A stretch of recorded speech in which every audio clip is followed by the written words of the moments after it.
जय भीम, नमो बुद्धाय। पिछले वीडियोस में धम्म और सद्धम्म के बारे में चर्चा की, जो कि मानवता से संबंधित थी। अब हम बात करेंगे धम्म तभी सद्धम्म हो सकता है जब वे समस्त सामाजिक भेदभावों को मिटा दे।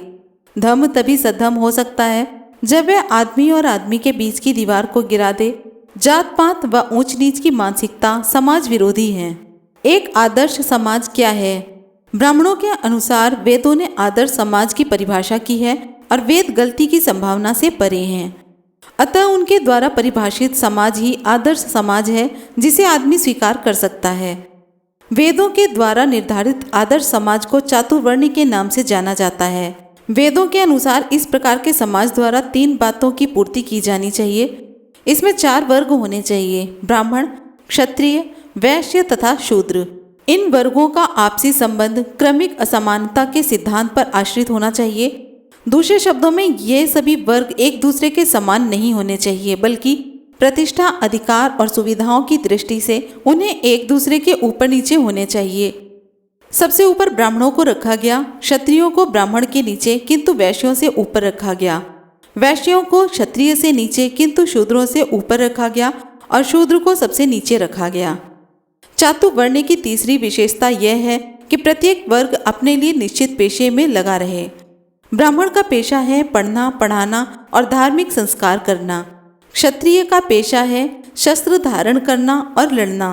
वैश्य का पेशा है व्यापार तथा दूसरे कारोबार करना और शूद्र का पेशा है ऊपर के 3 वर्गों की सेवा करना, उनके सभी दासोचित, हेय व घृणास्पद काम करना।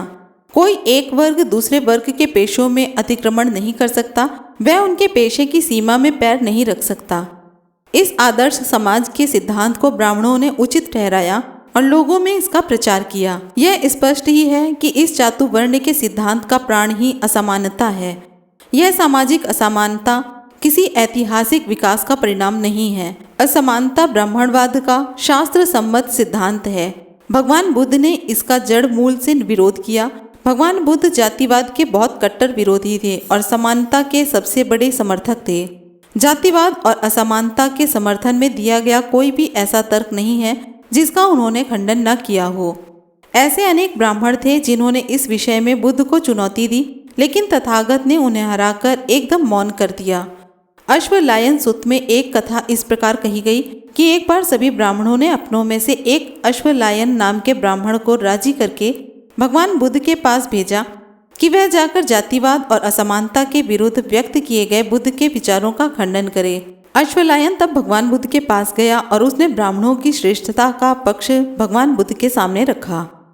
उसने कहा, श्रमण गौतम, ब्राह्मणों का मत है कि ब्राह्मण ही ऊंचे वर्ग के हैं, शेष उनसे नीचे हैं। ब्राह्मण ही शुक्ल वर्ण हैं, शेष सब वर्ण कृष्ण वर्ण के हैं। पवित्रता का वास केवल ब्राह्मणों में है, अब्राह्मणों में कहीं नहीं। केवल ब्राह्मण ही ब्रह्मा के औरस पुत्र हैं। उनके मुख से उत्पन्न, उनके रचे हुए, उसके पैदा किए हुए तथा उसके उत्तराधिकारी। श्रमण गौतम का इस विषय में क्या कहना है? तथागत के उत्तर ने अश्वलायन के तर्क को ध्वस्त कर दिया। बुद्ध ने कहा, अश्वलायन, क्या ब्राह्मण की ब्राह्मण पत्नियां ऋतुमती नहीं होती, गर्भ धारण नहीं करती और संतान का प्रसव नहीं करती? यह होते हुए भी क्या ब्राह्मणों का वही मत है जो तुमने कहा है? यद्यपि ब्राह्मण भी वैसे ही स्त्रियों से उत्पन्न होते हैं जैसे अन्य लोग होते हैं। अश्वलायन कोई उत्तर नहीं दे पाया। तब बुद्ध ने आगे अश्वलायन से एक और प्रश्न किया, अश्वलायन, यदि एक क्षत्रिय एक ब्राह्मण कन्या से सहवास करे तो संतान कैसी होगी? क्या यह पशु संतान होगी अथवा मानव संतान? फिर भी अश्वलायन के पास कोई उत्तर नहीं था। तथागत ने कहा, जहाँ तक नैतिक विकास की संभावना है तो क्या एकमात्र ब्राह्मण ही इस देश में अपने मन में प्यार विकसित कर सकता है जो घृणा और द्वेष से मुक्त हो? अश्वलायन ने उत्तर दिया, नहीं, चारों वर्ग के लोग ये कर सकते हैं। तथागत बोले, अश्वलायन, क्या तुमने कभी सुना है कि यवन और कंबोज देशों में तथा अन्य पड़ोसी देशों में भी 2 तरह के ही वर्ग होते हैं, एक स्वामी और दूसरा गुलाम। एक स्वामी कभी गुलाम हो सकता है और एक गुलाम भी कभी स्वामी बन सकता है। अश्वलायन ने कहा, हाँ, मैंने ऐसा सुना है। तथागत ने कहा, यदि तुम्हारा चातुर्वर्ण्य एक आदर्श समाज है तो फिर यह पूरे संसार में क्यों नहीं? इनमें से किसी भी एक बात को लेकर अश्वलायन अपने जातिवाद और समानता के पक्ष का समर्थन नहीं कर सका। उसे एकदम मौन रहना पड़ा और अंत में अश्वलायन बुद्ध का शिष्य हो गया। वासेठ नाम के एक ब्राह्मण ने तथागत का धर्म ग्रहण कर लिया था। दूसरे ब्राह्मण इस धर्म परिवर्तन के लिए उसे गाली देते थे। एक दिन वह भगवान बुद्ध के पास गया और उन्हें जाकर सब सुना दिया जो ब्राह्मण उसके बारे में कहते थे। वासेठ ने कहा, भगवान, ब्राह्मण इस प्रकार कहते हैं कि ब्राह्मण का ही सामाजिक स्तर श्रेष्ठ है, बाकी सबका निम्न है। केवल ब्राह्मण ही सामाजिक श्रेष्ठी में श्रेष्ठ होता है, दूसरे निम्न श्रेणी के होते हैं। केवल ब्राह्मण ही शुक्ल वर्ण का होता है, दूसरे कृष्ण वर्ण के होते हैं। केवल ब्राह्मण ही शुद्ध वंशोत्पन्न है, अब्राह्मण नहीं। केवल ब्राह्मण ही ब्रह्मा के औरस पुत्र हैं, उसके मुंह से उत्पन्न है, ब्रह्मा की संतान है, ब्रह्मा द्वारा रचे गए हैं, ब्रह्मा के उत्तराधिकारी हैं। जहाँ तक तुम्हारी बात है, तुमने अपने अभिजात वर्ग का त्याग करके उस नीचे वर्ग में सम्मिलित हो गए हो जिसमें निम्न वर्ग है। सिरमुंडे श्रमण हैं जो अभद्र हैं, कृष्ण वर्गी हैं जो पैरों से उत्पन्न शूद्र हैं। तुम्हारे लिए यह रास्ता ठीक नहीं है, यह रास्ता उचित नहीं है। इस पर भी तुम अपने अभिजात वर्ग का त्याग करके उस नीच वर्ग में सम्मिलित हो गए हो। उन सिरमुंडों, उन गवारों, उन कृष्ण वर्ग के लोगों, उन शूद्रों के साथ जो हमारी जाति की जूतियों से उत्पन्न वर्ण हैं। भगवान, इन शब्दों में ब्राह्मण मुझे दोष देते हैं, मेरी निंदा करते हैं, गाली देते हैं, किसी तरह की कोई कसर नहीं छोड़ते हैं। भगवान बुद्ध ने कहा, वासेठ, तो निश्चय से ही ब्राह्मण ऐसा कहते समय अपनी प्राचीन कहानी जनश्रुति को भूल गए हैं। इसके विपरीत दूसरे वर्णों की सभी स्त्रियों की तरह ब्राह्मणियां भी संतान उत्पन्न करती हैं तथा उनका पालन पोषण करती हुई देखी जाती हैं। ऐसा होने पर भी माता की योनि से उत्पन्न वे ब्राह्मण ही कहते हैं कि ब्राह्मण ब्रह्मा के औरस पुत्र हैं, ब्रह्मा के मुंह से उत्पन्न हुए हैं, उसकी संतानें हैं, उसकी उत्पत्ति है तथा वे ब्रह्मा के उत्तराधिकारी हैं। एक बार एसुकारी ब्राह्मण 3 प्रश्नों को लेकर बुद्ध से शास्त्रार्थ करने आया। पहला प्रश्न जो उसने उठाया वह पेशों के स्थायी वर्गीकरण के बारे में था।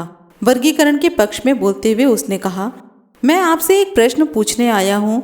ब्राह्मणों का कहना है कि क्योंकि वे सर्वोपरि हैं इसलिए वे किसी की सेवा नहीं करेंगे, अन्य सभी उन्हीं की सेवा करने के लिए उत्पन्न हुए हैं। श्रमण गौतम, सेवा के 4 विभाग किए गए हैं। पहला, ब्राह्मणों द्वारा की जाने वाली सेवा। दूसरा, क्षत्रियों द्वारा की जाने वाली सेवा।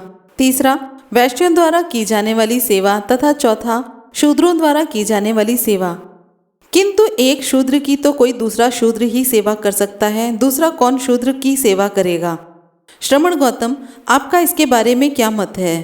भगवान बुद्ध ने एक सुकारी ब्राह्मण से एक प्रति प्रश्न पूछकर उसके प्रश्न का जवाब दिया। तथागत ने कहा, क्या सारा संसार ब्राह्मणों के इस वर्गीकरण के ही अनुसार है? जहाँ तक मेरी बात है, न मैं यह कहता हूँ कि सभी सेवाएं की जानी चाहिए, न यही कहता हूँ कि सभी सेवाएं नहीं की जानी चाहिए। यदि किसी सेवा के करने से आदमी की स्थिति खराब होती है, अच्छी नहीं होती, तो वह सेवा नहीं की जानी चाहिए। किंतु यदि किसी सेवा के करने से आदमी की स्थिति खराब होने की बजाय बेहतर होती है, तो वह सेवा करनी चाहिए जो उसकी स्थिति को उत्तम बनाती हो।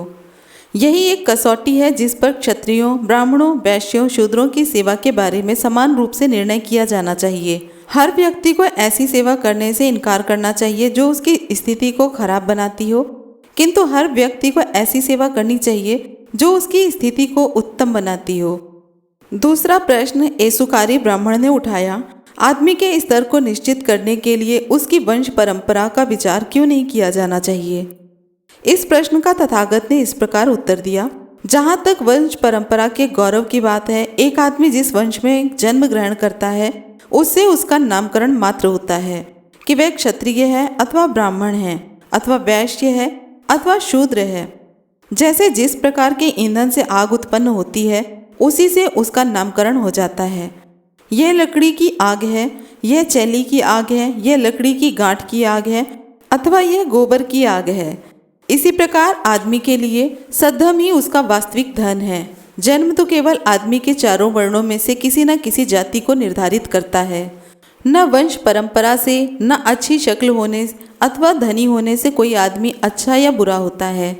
अच्छे वंश में उत्पन्न हुआ कोई भी आदमी हत्यारा पाया जाता है, चोर होता है, व्यभिचारी होता है, झूठा होता है, चुगलखोर होता है, कठोर बोलने वाला होता है, बेकार बोलने वाला होता है, लोभी होता है, द्वेषी होता है और मिथ्या दृष्टि वाला होता है। इसलिए मैं कहता हूँ कि अच्छे वंश में उत्पन्न होने से कोई आदमी अच्छा नहीं होता।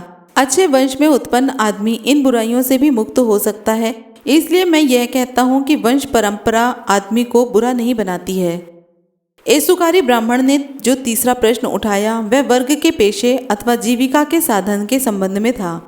एसुकारी ब्राह्मण ने तथागत से कहा, ब्राह्मण 4 तरह की जीविका के साधनों का विधान करते हैं। पहला, ब्राह्मणों के लिए भिक्षा। दूसरा, क्षत्रियों के लिए तीर कमान रखना। तीसरा, वैश्यों के लिए व्यापार तथा पशुपालन। और चौथा, शूद्रों के लिए महंगी पर दूसरों का धान ढोना। यदि इनमें से कोई अपना पेशा छोड़कर किसी दूसरे का पेशा करता है तो यह उसके लिए अच्छा नहीं है। ठीक वैसे ही जैसे कोई अभिरक्षक ही किसी दूसरे की संपत्ति पर अधिकार कर ले। श्रमण गौतम का इस बारे में क्या मत है? भगवान बुद्ध ने प्रश्न किया, क्या सारा संसार इस ब्राह्मणी वर्गीकरण के अनुरूप है? एसुकारी ब्राह्मण ने उत्तर दिया, नहीं। वासेठ तथा तथागत ने कहा, जो महत्वपूर्ण होना चाहिए वह उच्च आदर्श है, उच्च जाति नहीं। जाति नहीं, असमानता नहीं, ऊंच नहीं, नीच नहीं, सभी बराबर हैं। यही तथागत की देशना थी। दूसरे के साथ अपने आप को एक कर दो। यही सोचो, जैसे वे हैं वैसा ही मैं हूँ, जैसा मैं हूँ वैसे ही वे हैं। भगवान बुद्ध ने कहा। अब बात करेंगे, धम्म तभी सद्धम्म है जब वह यह शिक्षा दे कि आदमी का जन्म से नहीं उसके गुणों से ही मूल्यांकन किया जाना चाहिए। व्यक्ति का मूल्यांकन जन्म से नहीं गुणों से हो। ब्राह्मण जिस चातुवर्ण का उपदेश देते थे उसका आधार जन्म था। एक आदमी ब्राह्मण है क्योंकि उसका जन्म ब्राह्मण माता पिता से हुआ है। जो क्षत्रिय माता पिता से पैदा हुआ है वह क्षत्रिय है। जो वैश्य माता पिता से पैदा हुआ है वह वैश्य है और जो शूद्र माता पिता से पैदा हुआ है वह शूद्र है। ब्राह्मणों के अनुसार आदमी की हैसियत उसके अपने जन्म पर आधारित है और अन्य किसी चीज पर नहीं। जन्माश्रित ऊंच नीच का सिद्धांत तथागत को उतना ही अरुचिकर था जितना चातुवर्ण्य का सिद्धांत था। भगवान बुद्ध का सिद्धांत ब्राह्मणों के सिद्धांत के सर्वथा विपरीत था। उनका सिद्धांत था कि किसी आदमी के महत्व का मूल्यांकन जन्म से नहीं बल्कि उसके गुणों से किया जाना चाहिए। जिस अवसर पर भगवान बुद्ध ने अपने इस सिद्धांत का उपदेश दिया वह अवसर की अपनी विशिष्टता है। एक समय भगवान बुद्ध अनाथपिंडिक के जेतवनाराम में ठहरे हुए थे। एक दिन पूर्वाह्न में उन्होंने अपना भिक्षा पात्र लिया और भिक्षार्थ सावस्ती में प्रवेश किया। उस समय यज्ञाग्नि प्रज्वलित थी और यज्ञ की तैयारी चल रही थी। सावथी में घर घर भिक्षाटन करते भगवान बुद्ध उस आज्ञिक ब्राह्मण के घर पहुंचे। तथागत को दूर से आता देखकर ब्राह्मण क्रोधित हो उठा और बोला, मुंडक वहीं रह, तुच्छ दरिद्र श्रमण वहीं रह, वृषल वहीं रह। जब ब्राह्मण ने इस प्रकार बोला तो तथागत ने उसे संबोधित करते हुए पूछा, हे ब्राह्मण, क्या तू जानता है कि वृषल कौन होता है अथवा कौन से कर्म आदमी को वृषल बनाते हैं? ब्राह्मण कहता है, नहीं श्रमण गौतम, मैं नहीं जानता कि वृषल कौन होता है और न ही यह जानता हूँ कि कौन से कर्म आदमी को वृषल बनाते हैं। भगवान बुद्ध ने कहा, यदि तुम यह जान लोगे कि वृषल कौन होता है तो इससे तुम्हारी कुछ हानि नहीं होगी। ब्राह्मण बोला, जब आप हट करते हैं कि मैं जान लूं तो बताएं। ब्राह्मण जब राजी हो गया तो तथागत ने कहा, जो आदमी क्रोधी हो, द्वेष रखता हो, अनैतिक हो, परनिंदा करने वाला हो, मिथ्या दृष्टि हो और वंचक हो तो जान लो कि वह वृषल है। जो भी व्यक्ति संसार में प्राणियों को हानि पहुंचाता है, चाहे वे एकज हों अथवा द्विज, जिनके मन में प्राणियों के प्रति दया नहीं है तो जान लो कि वह वृषल हैं। जो कोई भी ग्रामों और झोपड़ियों को नष्ट करता है और घेर लेता है, जो अत्याचारी है तो जान लो कि वह वृषल है। चाहे गांव में अथवा जंगल में जो भी किसी दूसरे की चीज को छीन लेता है अर्थात चुराता है तो जान लो कि वह वृषल है। जो कोई भी किसी का ऋण लेकर बिना लौटाए भाग जाता है, जब जोर देकर मांगने पर कहता है मुझे तुम्हारा कोई ऋण नहीं देना है तो जान लो कि वह वृषल है। जो कोई भी किसी वस्तु की कामना से सड़क पर अकेले चलते हुए आदमी को मार डालता है और लूट लेता है तो जान लो कि वह वृषल है।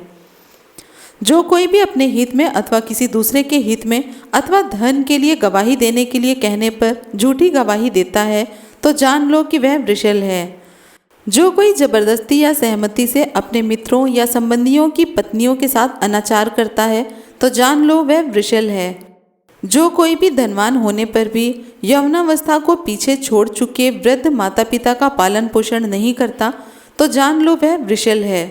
जो कोई भी कुशल धम्म पूछे जाने पर अकुशल धम्म की शिक्षा देता है और रहस्य बनाकर शिक्षा देता है तो जान लो कि वह वृषल है। जन्म से कोई वृषल नहीं होता और जन्म से कोई भी शूद्र नहीं होता। यह सुनकर अज्ञ ब्राह्मण तथागत को बुरा भला कहने पर बहुत लज्जित हुआ। यहाँ पर वृषल अछूत को कहा गया है। अब बात करेंगे धम्म तभी सद्धम्म है जब वह आदमी और आदमी के बीच समानता को बढ़ावा देता है। यह धम्म है जो मानव समाज में समानता को बढ़ावा देता है। आदमी असमान ही जन्म लेते हैं, कुछ हष्टपुष्ट होते हैं, कुछ कमजोर होते हैं, कुछ अधिक बुद्धिमान होते हैं, कुछ कम बुद्धिमान अथवा कुछ बिल्कुल बुद्धिमान नहीं होते, कुछ अधिक सामर्थ्यवान होते हैं, कुछ कम सामर्थ्यवान होते हैं, कुछ धनी होते हैं, कुछ गरीब होते हैं। सभी को अस्तित्व देने के लिए संघर्ष करना पड़ता है। इस अस्तित्व के लिए संघर्ष में यदि असमानता को स्वाभाविक स्थिति में स्वीकार कर लिया जाए तो सबसे कमजोर का कहीं ठिकाना ही नहीं रहेगा। क्या यह असमानता का नियम जीवन का नियम बन जाना चाहिए? कुछ लोग इस आधार पर हाँ में उत्तर देते हैं कि जो जीवन संघर्ष में टिकने के लिए अधिक योग्य होगा वही टिका रहेगा। प्रश्न यह है कि जो आदमी जीवन संघर्ष में टिके रहने के लिए योग्यतम है, क्या वही आदमी श्रेष्ठतम है? कोई भी इसका स्पष्ट उत्तर नहीं दे सकता। इसी संदेह के कारण धम्म समानता का उपदेशक देता है, क्योंकि समानता श्रेष्ठतम व्यक्ति के जीवित रहने में सहायक हो सकती है, चाहे वह व्यक्ति योग्यतम ना हो। समाज को श्रेष्ठतम आदमी चाहिए, योग्यतम नहीं। इसलिए यही प्राथमिक कारण है जिसके कारण धम्म समानता का समर्थक है। भगवान बुद्ध का यही दृष्टिकोण था और इसलिए उनका यह तर्क था कि जो धम्म समानता का समर्थक नहीं है वह अपनाने योग्य नहीं है। क्या आप किसी ऐसे धर्म का आदर कर सकते हैं या उसमें विश्वास कर सकते हैं जो ऐसे कर्म की सिफारिश करता है जो दूसरों को दुखी बनाकर स्वयं सुखी बनाने की शिक्षा देता हो, अथवा अपने को दुखी बनाकर दूसरों को सुखी बनाने की शिक्षा देता हो, अथवा अपने को और दूसरों को दोनों को दुखी बनाने की शिक्षा देता हो? क्या वह धम्म अधिक श्रेष्ठतर नहीं है जो अपने सुख के साथ साथ दूसरों के सुख में वृद्धि करता है और किसी भी प्रकार के अत्याचार को सहन नहीं करता? ये कुछ प्रश्न सर्वाधिक महत्वपूर्ण थे जिन्हें भगवान बुद्ध ने उन ब्राह्मणों से पूछा जो समानता के विरोधी थे। भगवान बुद्ध का धम्म एक न्याय संगत धम्म है जो आदमी की अपनी पुण्यप्रद मनोवृत्ति से उत्पन्न होता है।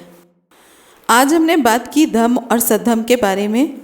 बुद्ध और उनका धम्म का अगला भाग लेकर फिर से जल्दी ही हाजिर होंगे। जय भीम, नमो बुद्धाय।